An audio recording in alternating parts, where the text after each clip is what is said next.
Residents in the Syrian city of Sweida are reporting a let-up in fighting as Bedouin clans withdraw from the city. Ceasefire now seems to be taking hold, more than 24 hours after it was declared. Tribal militias have been battling Druze fighters for a week, leaving more than 1,000 people dead and threatening to unravel Syria's already fragile post-war transition. High tension as a fragile ceasefire holds in Sweida province. Syrian internal security forces hold territory after armed Bedouin clans withdrew, following clashes with Druze fighters. The goal of the agreement is to redeploy the internal security forces in the province to secure public and private property, ensure the safety of civilians, oversee the withdrawal of tribal fighters who were clashing with outlaw groups, allow humanitarian aid to enter Sweida, and secure safe passage for civilians who want to leave the province. Bedouin fighters are standing down, but distrustful peace will hold. We have rights. We abided by the law and submitted to the state. What do they want? We don't know what they want. They are a spiteful militia. Most of them are officers from the past regime, from the remnants of the past regime. Syrian President Ahmed al-Sharaa appears to have weathered a major test of his civilian government, but stakes remain high. U.S. Special Envoy to Syria, Tom Barak, said the clashes and atrocities overshadowed an initial cautious optimism about the country's post-war transition and the international community's lifting of sanctions. How long the government forces will need to contain sectarian violence is unclear. The expected duration for the first phase, which involves the disengagement of clashes, is 48 hours. Based on that, the situation will be assessed in order to proceed with the second phase. Therefore, it is not possible to determine a fixed or clear timeline at this stage. Deadly violence between Druze factions and Sunni Muslim Bedouins has ceased for the moment, as Sweida appears to be under control. Now let's bring in Dr. Jonathan Spire, writer and journalist specializing in Middle Eastern affairs. Now, you have traveled to Syria many times. What do you make of this latest conflict in southern Syria? Did the escalation of that conflict surprise you?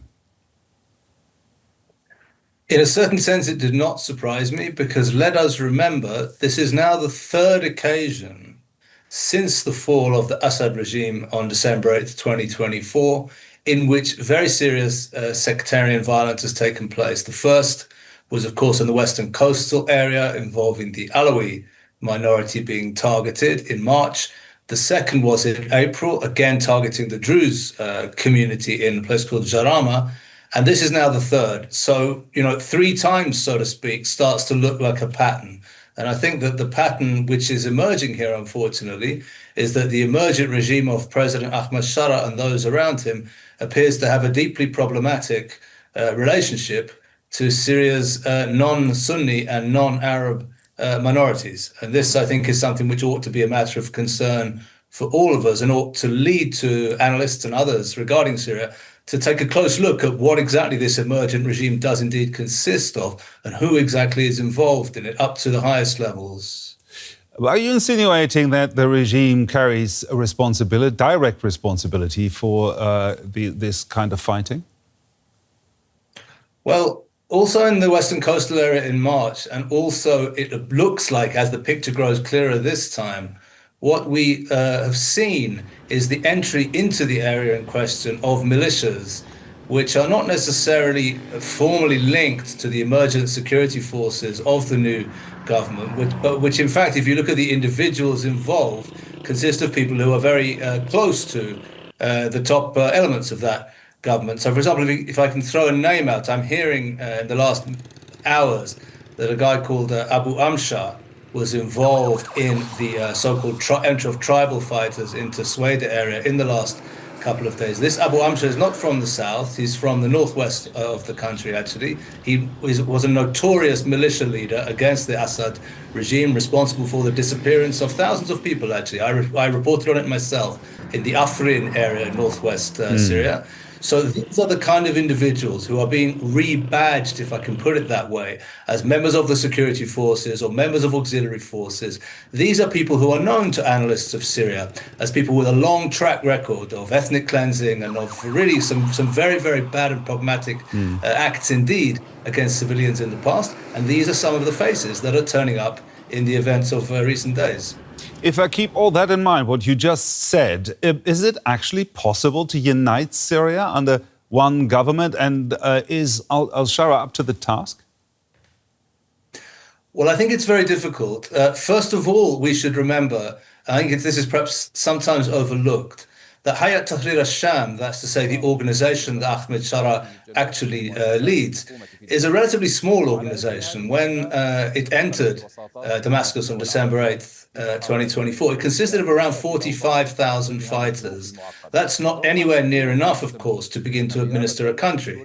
So what is happening is that Sharaa is seeking to put together, with the assistance of the Turks and others, a new security force consisting of his own people, but also of members of many other Sunni Arab and Islamist militias. Now, these are people who may have been allied with Hayat Tahrir al-Sham. They're not people who necessarily take orders from Ahmed Sharaa. So even if we think of the kind of Sunni Islamist camp, which he's using as the core element to try to build up his governance, it's not at all clear that all the individuals involved in that initiative take orders from him. If we give another example of the bombing of the Mar Elias church in Damascus on June 22nd, the organization that took responsibility for that is called Saraya Ansar al-Sunnah. Consists, we now know, of people who up until November 2024 were members of HCS themselves. So the answer is, yeah, it's very, very problematic indeed. And it's not clear if he will be able to unite these people, or indeed if they want to be united under a normative government aligned with other regional states. The writer and journalist, Dr. Jonathan Spire, thank you very much. Thanks. Well, for more on the situation in Syria, I'm joined here in the studio by DW reporter Gasio Ohanes. Gasio, of course, you're from Syria, so you've been following this story very closely. What is the latest you're hearing from Sweida? Is the Syrian government in control there? Syrian security forces from the government have now deployed to the Sweida province. They've set up a couple of checkpoints, so they're maintaining the truce. They're keeping other fighters from going into the area, and the clashes have mainly died down. There's quiet now, and now that there is no street fighting, the highlight is the humanitarian crisis that has unfolded in Sweida after 6 days of continuous fighting. Locals have had no electricity for days, no water.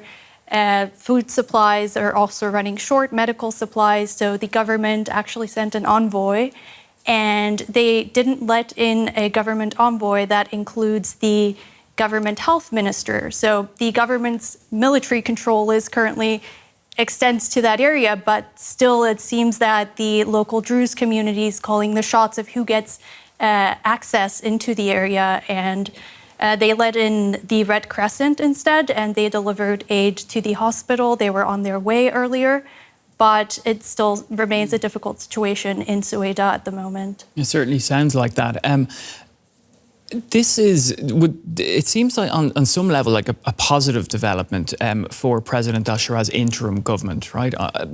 But do we know what made this recent deployment of forces successful, in inverted commas, after the failure earlier this week? Right. To get into that, I have to talk about why the previous one failed. It was because at the time it was mainly Bedouin fighters and Druze that were clashing that the government was sent to intervene and stop the fighting.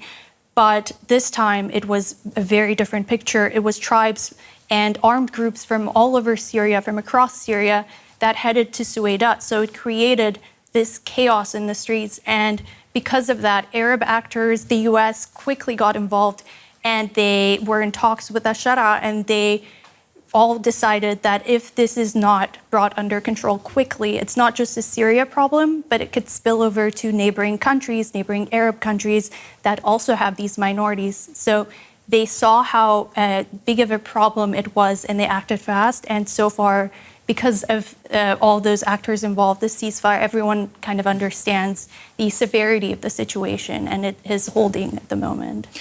So where does then all of this leave the interim president, Ahmed al-Sharaa? Right. So he is currently taking the credit for a successful ceasefire, but he's still in a very difficult situation because the UN the other day was calling for accountability. And this is what a lot of Syria's minorities want to see, because it was there were reports that Syrian fighters that are affiliated with the government were responsible for some of the atrocities. Other armed groups also committed atrocities. So now he's in a very difficult position. He has to ensure accountability, and he has to ensure it fast. Otherwise, the government is going to lose the remaining trust that it has among these groups. And then it becomes even more difficult to extend its control over all of Syria, which we know it has been struggling since the fall of the Syrian regime. A highly complex issue, but I want to bring in the Druze community here. What about them? What's the situation there, and how does what we've seen in the past several days, how has it left them? The Druze community is not one monolith, right? They're divided in their political views. They have different political opinions, but because of these events, because of one sheikh's fighters' actions, Hekmet al-Hijri, all of the community is getting blamed for the actions of a few fighters, and that is what has triggered a lot of the revenge attacks against the community.